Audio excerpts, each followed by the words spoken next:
നമസ്കാരം. മലയാളി വാർത്ത ഇൻസൈഡിലേക്ക് സ്വാഗതം. ഒപ്പം നിന്നവരൊക്കെ ചേർന്നുകൊണ്ട് തന്നെ ക്രൂശിച്ച് കൊന്ന് ആ മുൾക്കിരീടം എൻ്റെ തലയിൽ ചാർത്തി തന്നു.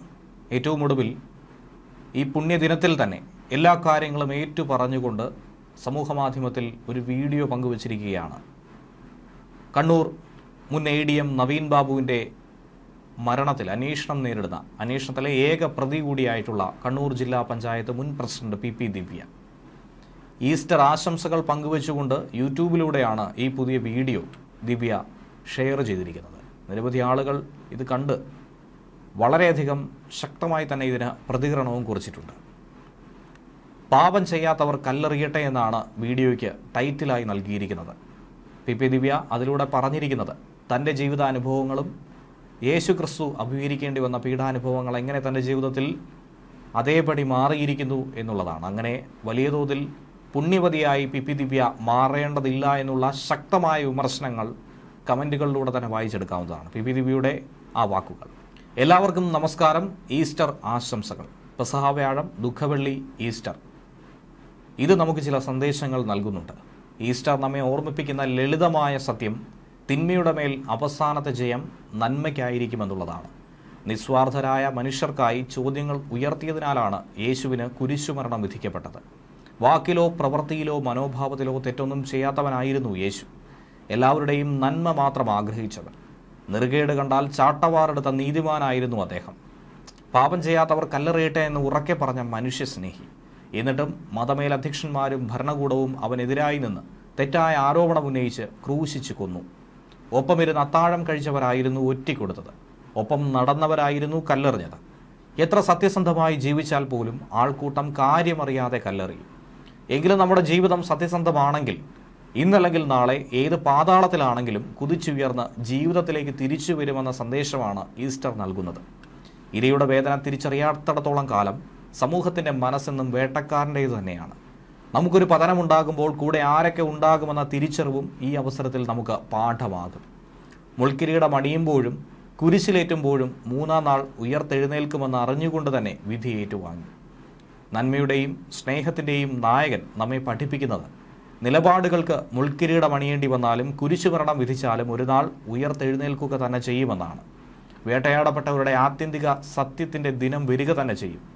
വെള്ളിയാഴ്ച സത്യത്തെ ക്രൂശിച്ചാൽ അത് ഞായറാഴ്ച ഉയർത്തെഴുന്നേൽക്കും. എല്ലാവർക്കും തൻ്റെ ഈസ്റ്റർ ആശംസകളെന്ന് പറഞ്ഞുകൊണ്ടാണ് ഈ വീഡിയോ അവസാനിപ്പിക്കുന്നത്. ഇതിലൂടെ PP ദിവ്യ തൻ്റെ സത്യസന്ധത വിളിച്ചോതാനുള്ള ഒരു ശ്രമമാണ് നടത്തുന്നതെന്നാണ് നിരവധി ആളുകൾ കമൻറ്റുകളിലൂടെ കുറിച്ചിരിക്കുന്നത്. എന്നാൽ വളരെ രൂക്ഷമായ ഭാഷയിലും മറ്റും PP ദിവ്യക്കെതിരായിട്ടുള്ള നിരവധി കമൻറ്റുകൾ ഇതിൽ വായിച്ചെടുക്കാനായി സാധിക്കും. അതേസമയം കണ്ണൂർ മുൻ ADM നവീൻ ബാബുവിൻ്റെ മരണം CBI അന്വേഷിക്കണമെന്ന് ആവശ്യപ്പെട്ടുകൊണ്ട് ഭാര്യ മഞ്ജുഷ സുപ്രീം കോടതിയെ സമീപിച്ചിട്ടുണ്ടായിരുന്നു. എന്നാൽ കോടതി ഈ ആവശ്യം നിരസിക്കുന്ന ഒരു സാഹചര്യം കാണാനിടയായി. ഇപ്പോൾ നടക്കുന്ന അന്വേഷണത്തിൽ വിശ്വാസമില്ലെന്ന് സുപ്രീം കോടതിയിൽ ഫയൽ ചെയ്ത ഹർജിയിലൂടെ അറിയിച്ചിരിക്കുകയാണ് ചെയ്തത്. CBI അന്വേഷണം ആവശ്യപ്പെട്ട് നവീൻ ബാബുവിൻ്റെ കുടുംബം നേരത്തെ ഹൈക്കോടതിയെ സമീപിച്ചെങ്കിൽ പോലും അനുകൂലമായൊരു വിധി സമ്പാദിക്കാൻ സാധിച്ചിരുന്നില്ല. ആവശ്യം നേരത്തെ ഹൈക്കോടതി തള്ളിയതിനെ തുടർന്നാണ് നവീൻ ബാബുവിൻ്റെ കുടുംബം സുപ്രീം കോടതിയിൽ അഭയം പ്രാപിച്ചത്. നവീൻ ബാബുവിൻ്റെ മരണവുമായി ബന്ധപ്പെട്ട ഗൂഢാലോചന സംബന്ധിച്ച് കേരള പോലീസ് അന്വേഷിക്കുന്നില്ല.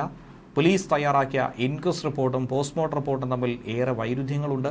അതുകൊണ്ട് ഇപ്പോൾ നടക്കുന്ന അന്വേഷണത്തിൽ തനിക്കോ തൻ്റെ കുടുംബത്തിനോ വിശ്വാസമില്ലെന്നാണ് മഞ്ജുഷ സുപ്രീം കോടതിയിൽ ഫയൽ ചെയ്ത ഹർജിയിൽ ചൂണ്ടിക്കാട്ടിയത്. അഭിഭാഷകൻ MR രമേശ് ബാബുവാണ് മഞ്ജുഷയുടെ ഹർജി സുപ്രീം കോടതിയിൽ ഫയൽ ചെയ്തത്. നവീൻ ബാബുവിൻ്റെ മരണത്തിലെ ആത്മഹത്യാ പ്രേരണ കേസിൽ PP ദിവ്യയാണ് ഏക പ്രതി. ദിവ്യയുടെ പ്രസംഗം ADM ജീവനൊടുക്കാൻ പ്രേരണയായെന്ന് കുറ്റപത്രത്തിലൂടെ വിശദമാക്കുന്നു. നവീൻ ബാബുവിനെ അപമാനിക്കാൻ PP ദിവ്യ ആസൂത്രണം നടത്തി യാത്രയപ്പ് യോഗത്തിലേക്ക് ക്ഷണമില്ലാതെ പോയത് ADMനെ അപമാനിക്കാൻ തന്നെയായിരുന്നു എന്നും കുറ്റപത്രത്തിൽ ചൂണ്ടിക്കാണിക്കുന്നു. വീഡിയോ ചിത്രീകരിക്കാൻ പ്രാദേശിക ചാനലിനെ ഏർപ്പാടാക്കിയത് ദിവ്യയാണെന്നും സ്വന്തം ഫോണിൽ നിന്നും ദിവ്യ പ്രസംഗ ദൃശ്യങ്ങൾ പ്രചരിപ്പിച്ചെന്നും കണ്ടെത്തലുണ്ട്. ജില്ലാ പഞ്ചായത്ത് പ്രസിഡന്റും കണ്ണൂരിലെ CPMന്റെ പ്രധാനികളിൽ ഒരാളും കൂടിയായിട്ടുള്ള ദിവ്യയുടെ പരാമർശമുണ്ടാക്കുന്ന പ്രത്യാഘാതത്തെ ADM ഏറെ ഭയപ്പെട്ടു. തുടർന്നാണ് പിറ്റേന്ന് പുലർച്ചെയോടെ നവീൻ ബാബു താമസ സ്ഥലത്ത് ജീവൻ ഒടുക്കിയതെന്നും കുറ്റപത്രത്തിൽ ചൂണ്ടിക്കാണിക്കുന്നു. നവീൻ ബാബുവിൻ്റെ ആത്മഹത്യാക്കുറിപ്പോ മറ്റ് കാരണങ്ങളോ ഒന്നും തന്നെ കണ്ടെത്താൻ കഴിഞ്ഞിട്ടില്ല. Kannur judicial first class magistrate കോടതിയിലാണ് ഈ കുറ്റപത്രം സമർപ്പിച്ചത്. 82 സാക്ഷികളാണ് ഈ കേസിലുള്ളത്. 400ഓളം പേജുകൾ കുറ്റപത്രത്തിനുണ്ട്.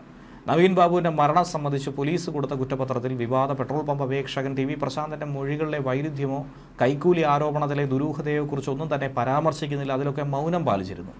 ADM മരിച്ച 5.5 മാസത്തിന് ശേഷം നൽകിയ കുറ്റപത്രത്തിൽ ഇതുമായി ബന്ധപ്പെട്ട് തുടക്കം മുതൽ ഉയർന്നിട്ടുള്ള പല ചോദ്യങ്ങൾക്കും ഉത്തരമില്ലാതെയാണ് അവസാനിക്കുന്നത്.